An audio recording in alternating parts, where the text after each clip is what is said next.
teams, he's open immediately on the first pass. And you're seeing him now running hard.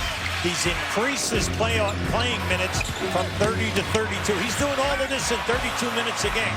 Now he has 10 points in this game and 4 boards. But look what happened. They're 20-9. He's up to 17 points. But the 52% and the key, he's leading the team in rebounding. And he's only playing 32 minutes. And then he's also shooting over 80% on the foul line. Terrific all-around year for Kevin. And again, Boston 17-7 since the All-Star break. The third best mark in the NBA as LeBron stays on it on the glass and finally is fouled by Bass. Now there's only one major problem with the resurgence here of the Celtics since the All-Star break, and that is the rebounding. And the rebounding, they're 28th in the league. They're a minus 4.9. That's almost 5 rebounds a game. Now where can you hurt them? You can hurt them right where we just saw, on their defensive board, because basically outside of Garnett, they're small. They're a small team. Let's listen into Eric Spoelstra in the last Miami huddle. They have 49 points with 7 minutes to go. All right, it's just not enough. It's not enough. We're a step late on everything, and it's got to be harder. Every closeout has to be harder. The rotations, you have to see it, and you have to close and contain. The next guy has to be in the paint. We just have to do it better. He's right on the money. See, their first rotation is great, but their second rotation has been late, and that's where they're getting hurt with the three-point shooting, where they've already made 5. Boston has made 5 threes. So you say, what do you mean by that? They trap and they cover the first pass, but the second pass guy is late every time, and that's the guy that's hurting them. Pavlovich called for the block. Doc Rivers is arguing, and he's got a case, that Garnett had his jersey pulled when he went up for the shot underneath the basket. This is the block on Pavlovich. Doc is arguing the play underneath the basket when Garnett went up and tried to lay it in. Rondo has come back into the game now for Boston. Just keep an eye right here. Now you're going to see the move, and now let's just watch what happens after the move. Tough to see it from that angle. Yeah, it wasn't there. Yep.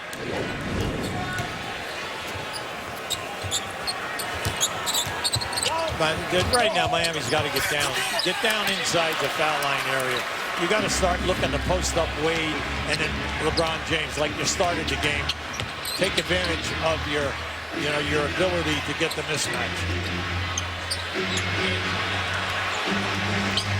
Rondo inside to Garnett. Good position, and he's fouled.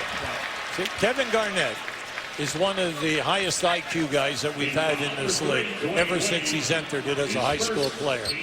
We know he grew up in South Carolina. He played in his senior year in a Chicago high school area for his senior season. But he sees everything. His IQ is not just at the defensive end. As soon as he saw that they switched and he had Dwayne Wade, he took him right in front of the rim. Shop NBAstore.com now for the best selection of Boston Celtic and Miami Heat gear. Choose from jerseys, t-shirts, hats, and more. NBAstore.com. One store, every team.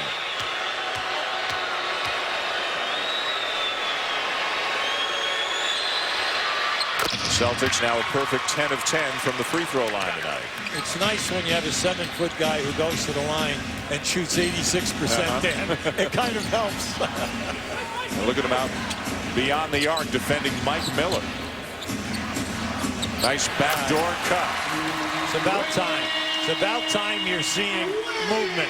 That time they caught Rondo turning his head to see where's the ball.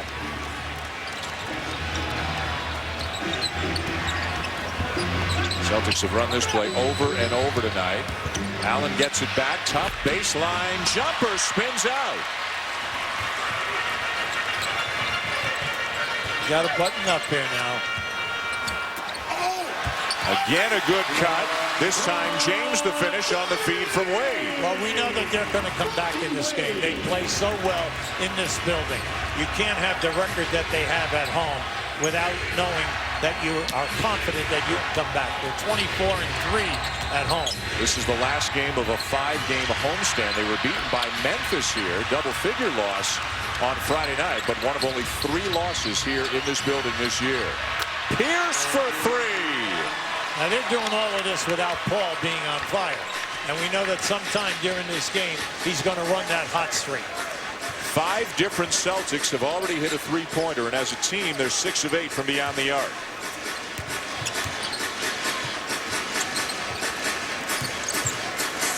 Miller will try to answer and does. Well, Mike Miller is a 45% plus three-point shooter this year. The problem is the amount of games which he has missed because of injury, 26. Garnett couldn't handle the pass from Rondo. Numbers for Miami. Nice. Wow. Beautiful move. Well, the fake pass got Pierce to move, and that's what you do. Stay lane wide. Rondo with a floater. Miami ball. A bit of a run here for the Heat. Chalmers. Yes. Got to be careful here now. You're Boston, you got to be careful. Just don't rush them. Slow things down. Good timeout by Doc. Doc plays, rallies extremely. The delivery, well, maybe we need to work on that some, but everything else is perfect. Well, coming from Doc Rivers, that's an incredible compliment. Mainly because Doc, as a player for 13 years, played on a ton of playoff teams and then had excellent teams in Orlando as well as now in Boston for the last 5 years.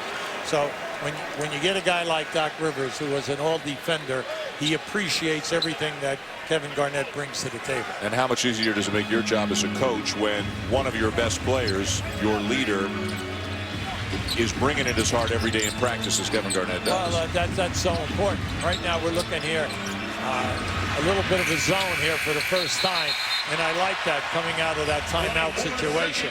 You want to come out and change the tempo of the game, 3 minutes and 50 seconds, and also you want to, sometimes when you go zone, you're trying to protect 2 of your key guys from picking up an additional foul. If you haven't been with us for the entire game, the Celtics on fire early. They were up 18 just a few minutes ago, but Miami's on an 11-3 run right now. The building is into it, and they're back within 10. Wade with 14, make it 16 as Dwayne Wade is putting his fingerprint on this game here tonight. They are now 26-10 in the painted area. That's why we keep saying stop shooting all these threes and get the ball down inside with your movement or your post-ups or off the dribble. Avery Bradley. Rondo, Bradley, and Ray Allen all in the game at the same time as Rondo makes another jumper. Rajon Rondo, 3 for 4 from the field, 7 points. He's knocked down a 3 tonight as well. Turiaf. Miller from the corner misses the 3 and the rebound down to Pierce. You see, that's a situation you'd rather have Turiaf go for the shot. He might get the three-point play with you. Bradley left alone for a moment, knocks down the jumper. I'm telling you, this young guy is very impressive here, and it's all happened within the last month. He's playing with such great confidence, and when you look at it right now, you know, between Bradley and Rondo, they're 7 for 13 in this game. They're playing extremely high. Bradley with 9 points. Garnett has a team-high 12 for the Celtics. Turiaf inside. Looked like he lost the handle on the way up. 2-on-2. Let's see what they do here with the trailer. Pierce is one of the trailers and hits the 3. How about the decision?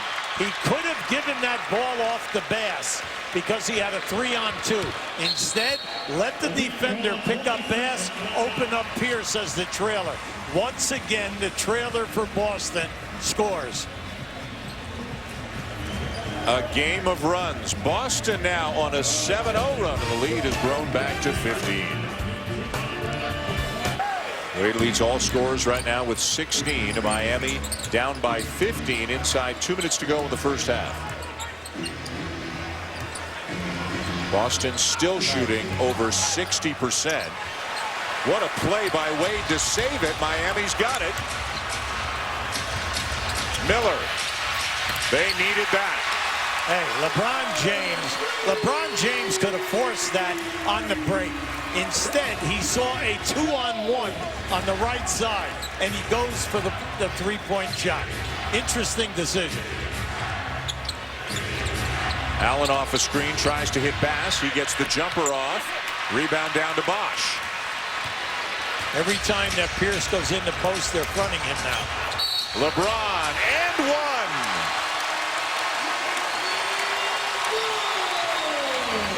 That's what I mean when he decides to go to the rim. Just watch him. There's nothing you can do about it. No way is Rondo going to stay with him. He realizes it, and instead you want to foul him, and you want to foul him hard so that the shot doesn't get up there. Sounds easy, but he's 6'8", 260, and he just takes you right to the rim with the ball. Coming up with the Toyota halftime show, join John Barry, Michael Wilbon, Chris Broussard. An update on Derrick Rose's injury situation. Tweaked his ankle yesterday. Will he play in the second game of our doubleheader tonight against the Knicks? And also the Sixers, who have been struggling recently, are on the road tonight. Highlights and more coming up at halftime. From 15 back down to 9. 6 straight points by the Heat.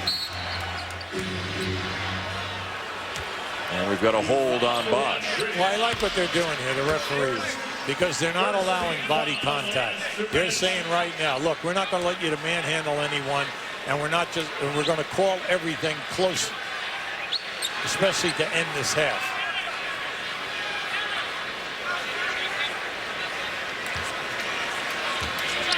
Garnett just checked back in a few seconds ago for the Celtics to close the half.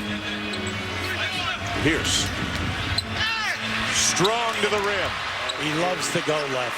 Come on, he's one of the best that we have. A right-handed guy who loves to go left and finish with that left hand. How about some of the matchups here? Rondo's on 6'9" Mike Miller right now, who goes by him, feeds Bosh, and Bosh scores over Pierce. Well, it's a Pierce gamble, and you can't do that. You got to make the guy shoot over you, even though you're giving him 5 inches.